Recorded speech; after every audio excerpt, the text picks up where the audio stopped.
kind of going into snubs, definitely Chris is going to talk a bit about The Disaster Artist, which both of us really loved that movie.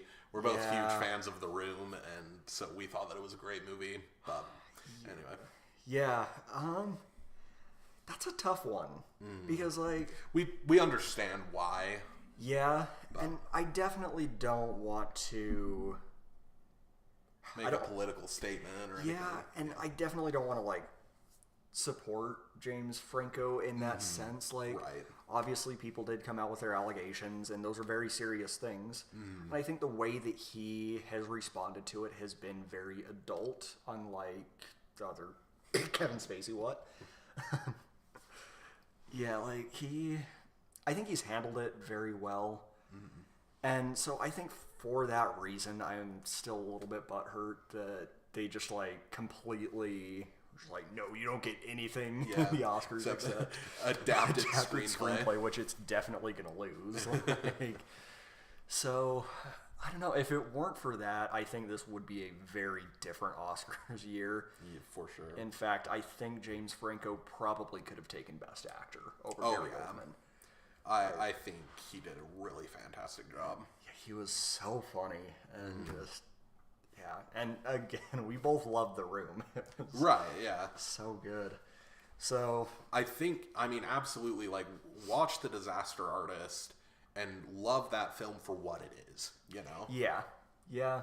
And, I mean, there are so many people out there that's like, I'm never going to watch a Kevin Spacey movie, I'm never going to watch a James Franco movie ever again. It's like, the movies stand on their own. Right. Like, they're still good movies, like... Especially American Beauty. That's one of my favorite movies that I've seen over the last couple of years. Like, that one's fantastic. And so I think it's sad that people are just, like, completely boycotting it. Like, I also love House of Cards. And, like, yeah, Kevin Spacey is... I mean, he had his 15 minutes of shame. And it's ruined him. And it's sad, but that's what he had coming. And so it's sad for that reason, but... I completely agree. I think Disaster Artist, you should definitely go buy that one on Blu-ray when it comes out, especially if you love The Room. But, I mean, there are critics out there that have not seen The Room, that have seen The Disaster Artist, and they've said it's fantastic. It's a really weirdly inspiring movie. It is. Like, it's so funny. And, like, reading the book it's based on, like, it does not follow the book very closely. Like, it does, but there's a lot... I guess for, like, how short Disaster Artist was, it was only, like, an hour and 40 minutes. Right. And that's one that they easily could have thrown on, like, 20 to 30 minutes, and it still would have been fine in my book. Yeah. Like, and speaking of the book, like, there was a lot that they could have put in there. Yeah. But, I mean... That's kind of the Disaster Artist.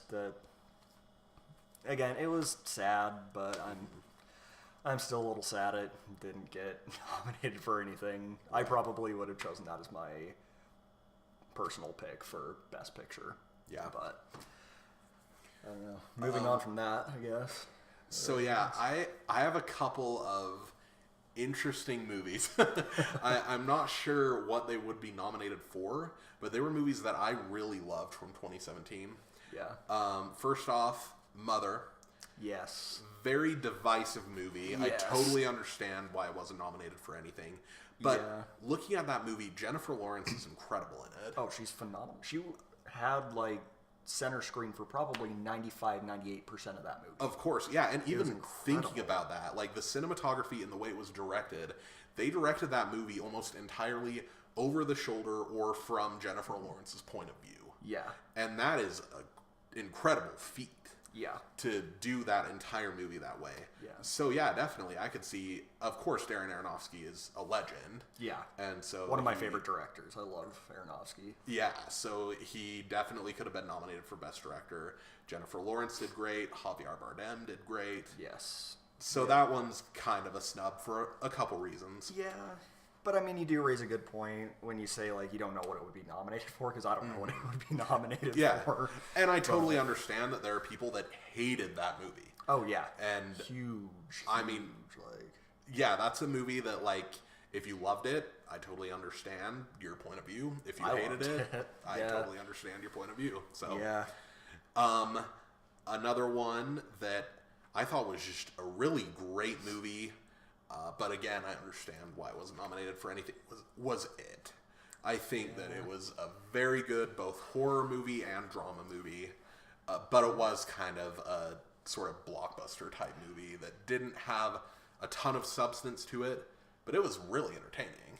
I'm going to be honest with you. I think that one could have been nominated for Best Picture. It was a really good movie. I mean, from both the critical and fan acclaim that it got. And the box office. Yeah. It smashed box office records like crazy.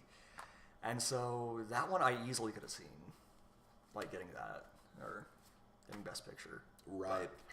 A personal pick that I think we're going to do a review on.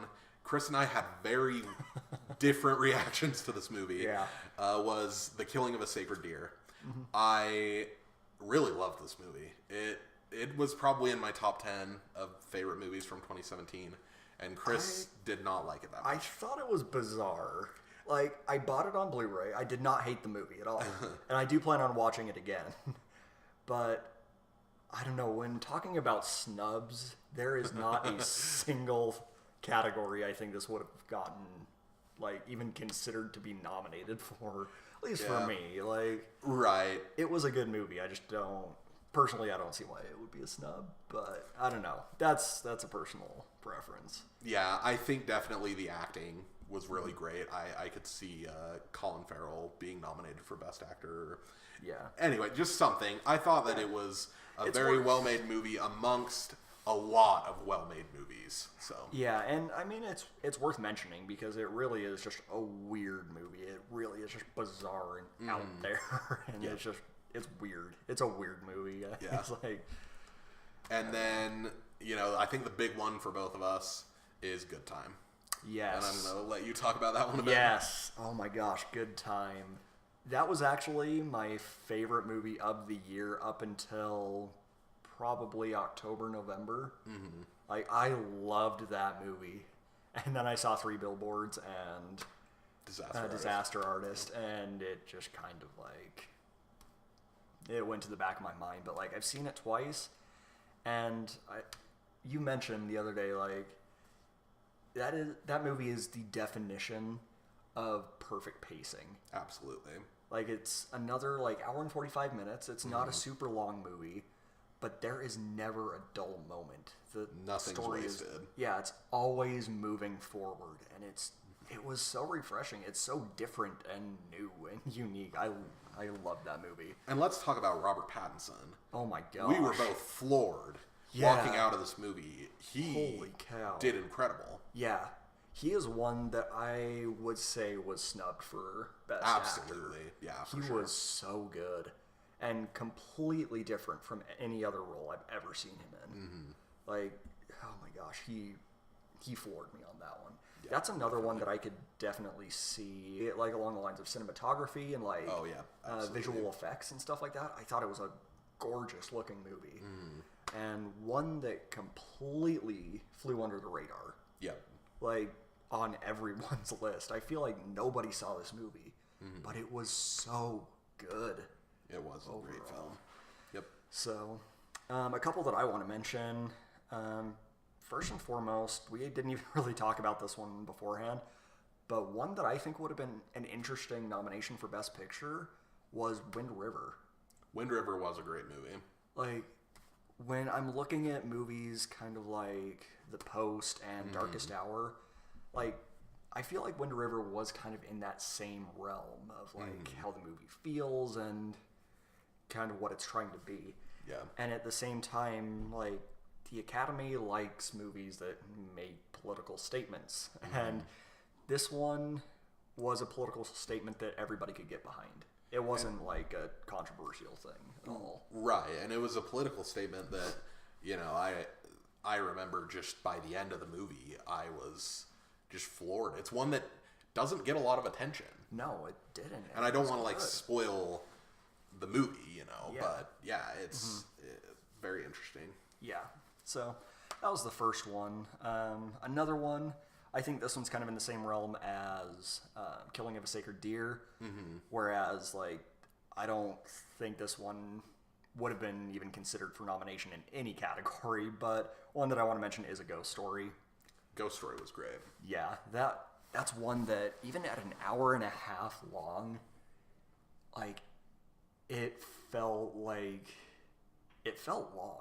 to me. But not in a bad way. No, not in a bad way. Like, you were so invested in like these two characters, and it was a sad movie. For sure. It was a really sad movie, and just the way the whole thing was directed and how it played out, I thought it was so wildly original. For sure. And just, it was a really good movie. So, here's that. Another one, I guess let's just rattle off a couple here. Logan, I think, I'm not surprised that didn't get nominated for anything just because of how big budget it was. I thought it was... It's a superhero movie. Yeah, yep. Logan Lucky as well, I think. Again, not really surprised that one didn't get any nominations, but I think it was a good one. Wonder was one that I actually was predicting would get a nomination for Best Picture. And I still haven't seen it. Yeah. And, like, it's a family movie, but that's another one that makes a political statement that I think really desperately needed to be heard in 2017. Like, yeah, it's Owen Wilson and freaking Julia Roberts. And so it's like, this could have been a really corny movie. And there were some moments where it was, but, like, I went and saw this movie with my parents, and my mom was bawling by the end of it. And, like, it really was a very cute movie.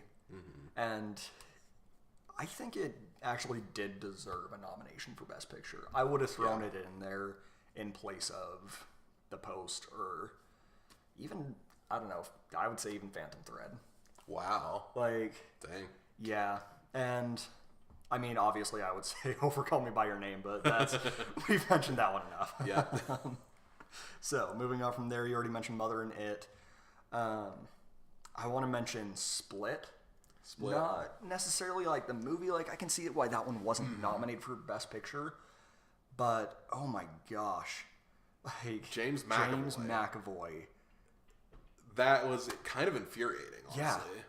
Like, not even kidding you, he should have won Best Actor. Like, not just nominated, he should have won it. Yeah. Because he played, like, 11 different people in this movie. And it wasn't cheesy at all. Like, no. I saw the trailer and I went into this movie expecting that it would be kind of cheesy, but not even remotely. Yeah. Sorry, we got a dog here. So yeah, moving on from that one, you didn't see Molly's Game.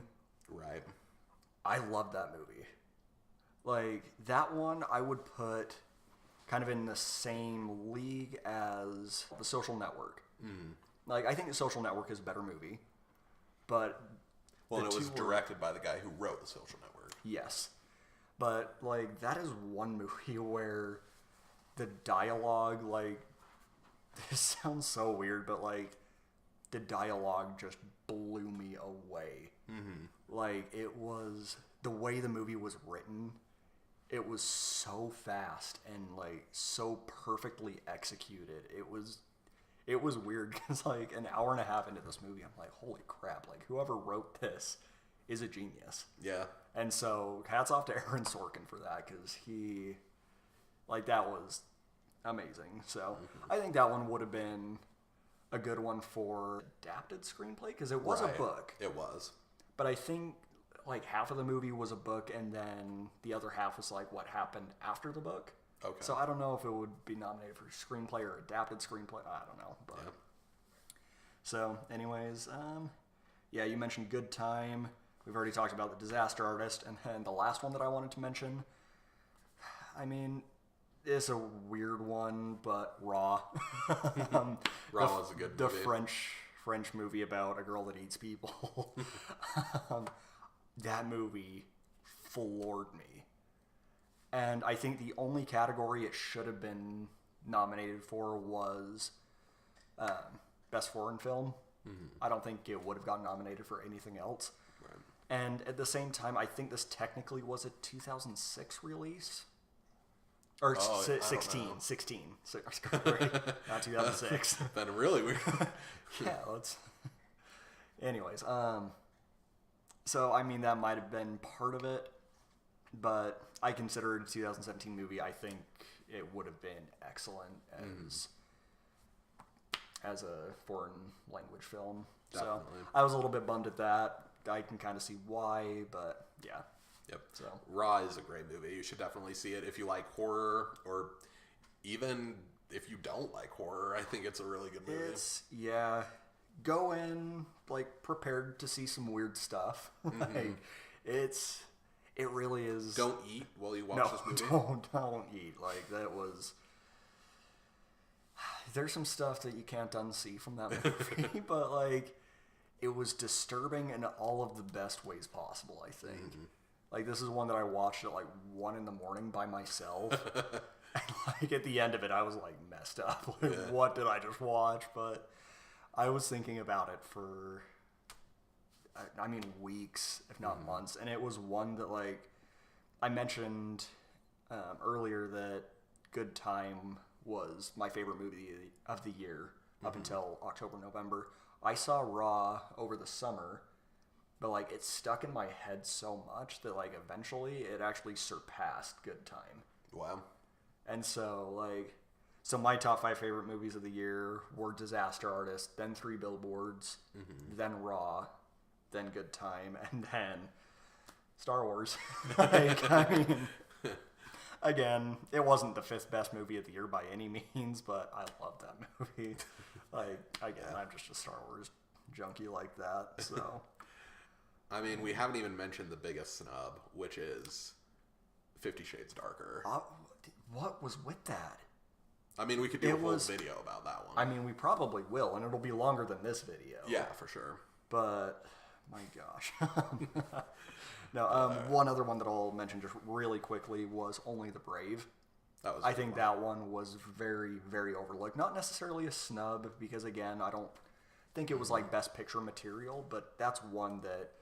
I'm not going to lie, I was crying at the end of it. Like, not, like, bawling, but, like, I shed a single manly tear at the end there. Like, I thought it was a really, really good movie. Like, yeah, I loved it. I personally think for sure Miles Teller could have been nominated. Yes. So, yes. Great movie. Yep. But I think that's about it. Yeah. So... Well, thanks so much for watching. This is kind of an informal, longer video, but we had a lot of fun making it. Yeah, we did. It's fun to talk about these things. So yeah, hope you guys enjoyed. Definitely leave a like and subscribe if you liked what we had to say, and let us know what you thought about the Oscar nominations and what some of your predictions are for next week. Yeah, I'm super stoked to see what happens. So we'll have to see. All right. Okay, thanks so much. Yeah, thanks, guys.